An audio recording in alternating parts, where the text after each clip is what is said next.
up on that really quickly. You didn't acknowledge Joe Biden as president of this United States for a month and a half. Didn't that contribute to the notion among Trump's supporters that this was stolen I think from that them? is exactly the problem. Did anybody doubt that Vice President Gore, did you ask any Democrat, why don't you acknowledge that Vice President Gore lost? You waited till the results were in of the litigation. But this was a very different situation. No, it's not. No, it's a president going to court, challenging results. From the time the race was called, I was hounded. Why don't you say Biden won?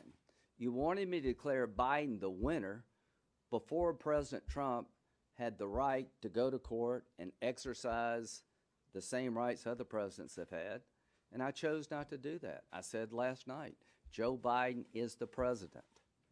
He won. The Constitution worked. Senator Graham, you just said that Vice President Pence was asked to do things that were illegal and Yes. unconstitutional. Yes. He was asked to do those things by the president publicly. So why shouldn't the 25th Amendment be used if the president asked the vice president to do things that were illegal and unconstitutional? Yeah, I think what the president was asking of the vice president was not constitutionally allowed. He had people who said that he could do it. The fault lies, I think, with some of the legal advice around him. You've had people in his legal team make claims that are just beyond the pale. The president's frustrated. He thought he was cheated. Nobody's ever going to convince him that he wasn't. But this idea of asking the vice president to use his powers to send back electors that were certified doesn't exist in the Constitution. He's the president. Like, Yeah. shouldn't the buck stop somewhere else?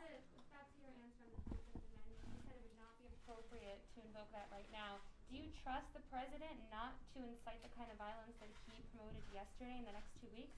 I'm hoping he won't.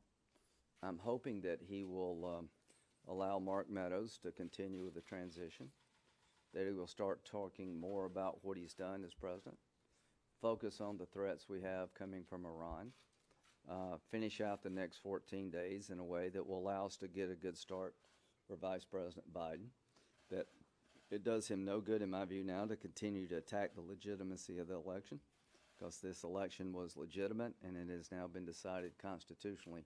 So my hope is that we can move forward in the next 14 days, but this will depend on what the president does. I am hopeful that the worst is behind us and we can transfer power on January 20th. What gives you that hope? Have you spoken to him? I about talked any with of some people this morning. That seems to be a belief that we're moving in the right direction, and I'm just trying to reinforce that. The people around him, I think, have the right attitude. The people around him, I think, are giving him good advice. It's up to the president to take it. And again, you asked me about my relationship with the president. I regret it not one bit. I think we've had a hell of a ride. We've done some great things for the country. I hate it ends this way.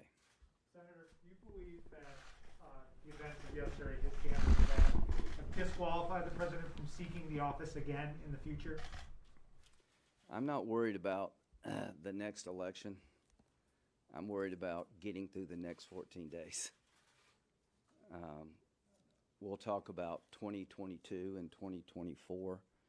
Let's get Vice President Biden sworn in January the 20th, and I'll make an observation politically.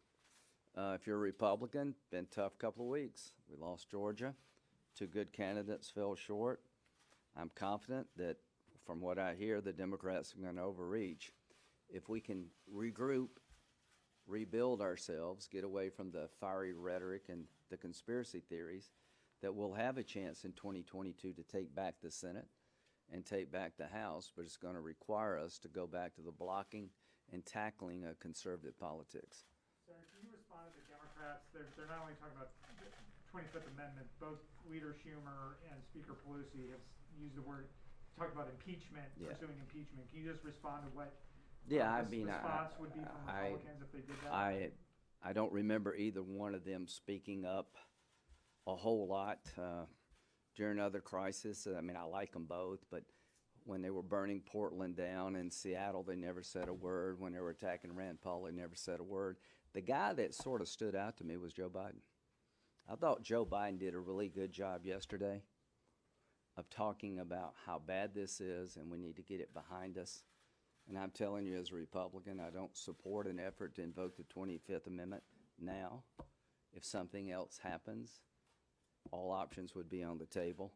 But I hear from Schumer and Pelosi just political talk.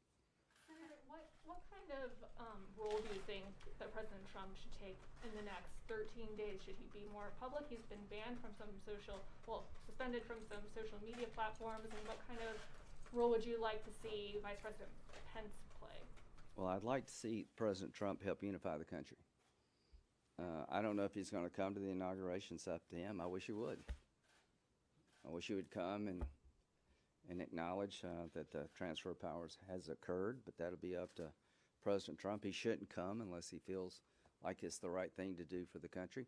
Things like that would go a long way. I think he should talk about what he's done. I think he should focus on some policy achievements and basically let the Biden administration know that I have secured the border. Here's how I've secured it. If you change these policies, we're going to go back to chaos. I think he should talk about how we've gotten all these peace agreements between the Arabs and the Israelis. That's by being tough on Iran.